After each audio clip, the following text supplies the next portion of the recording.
Good morning. So in this week's portion we see the Makkah of Choshech, darkness. The great miracles by the Makkah of darkness. We can say the miracle was that they were able to see inside all boxes, inside everything of the Mitzrayim. No matter where they hid all their things. Or we can say that the Jews had light in their dwelling places is a reward.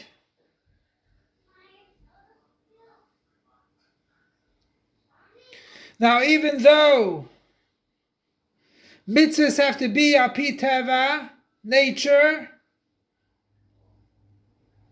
like we see by the Alter Rebbe, when he wanted to stop the boat to do Kiddush Levana, it had to be done through nature.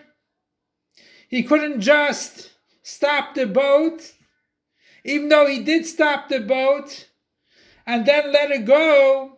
He had to ask him, api teva, to stop the boat. Now, if you want to say it was a very big miracle, and there had to be Mekayim, a mitzvah, that was before Matan Torah. And they had to go with riches. So what happened? It was also Piteva. Because when they went in and saw everything, the Mitzrayim said afterwards, if they wanted to steal, they could have taken everything by Makas Choshech. But they didn't. So we can rely on them that they're asking, so we'll give them everything. And even the things that they lied about, they also were told that they cannot lie because we saw everything. So that was api teva too. But this is a teaching for us that no matter what you call it, above nature, or nature, according to nature, we are in the time of the darkest part of Golus.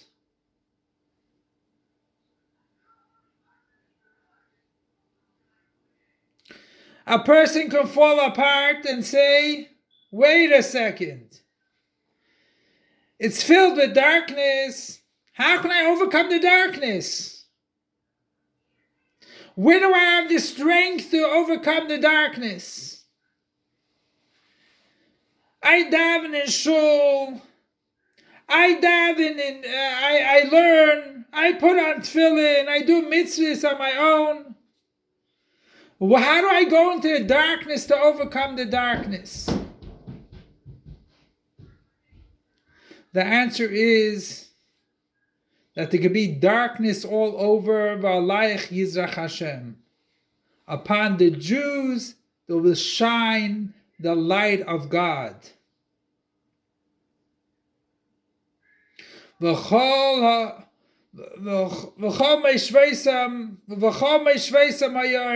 they dwelled, that's where there was light. And don't worry.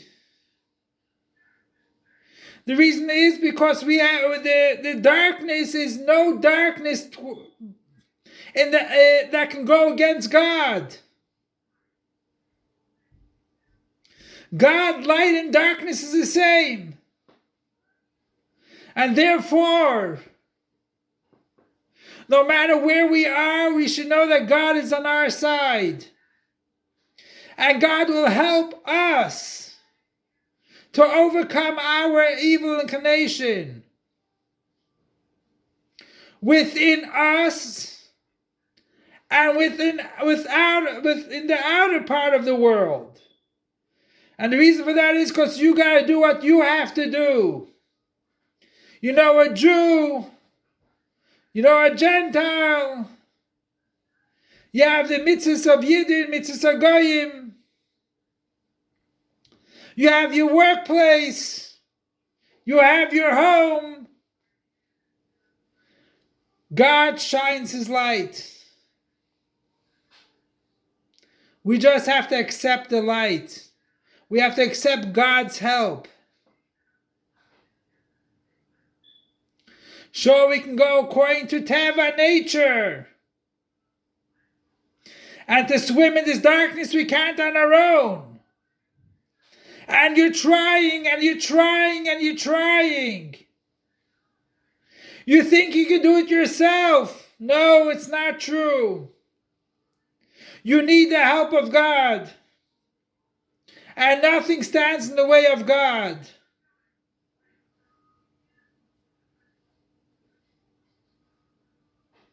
And as we know that God sends out all His help towards the Jewish people. So therefore, any desire should be eradicated from our lives. We should do the desire of God that He wanted Adira b'tachtoinim. He wanted a dwelling place in Tachtoinim. No matter where you go, don't go against God. Don't think in your room you can go against God. Don't think in the outside you can go against God. Because God isn't within you. And He helps you to do good.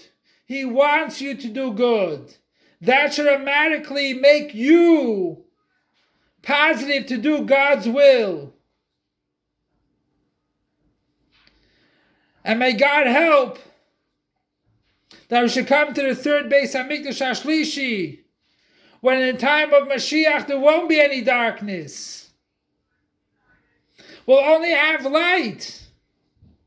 We wouldn't have to overcome any limitations. We won't have to come on over any boundaries. We'll be able to do mitzvahs to the fullest extent. But while we're still in Golus, don't worry about the darkness. Spread light. Take God's light with you and elevate the world.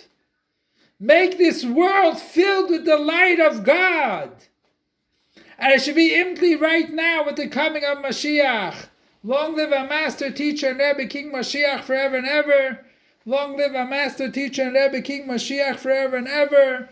Long live our Master, Teacher, and Rebbe, King Mashiach forever and ever.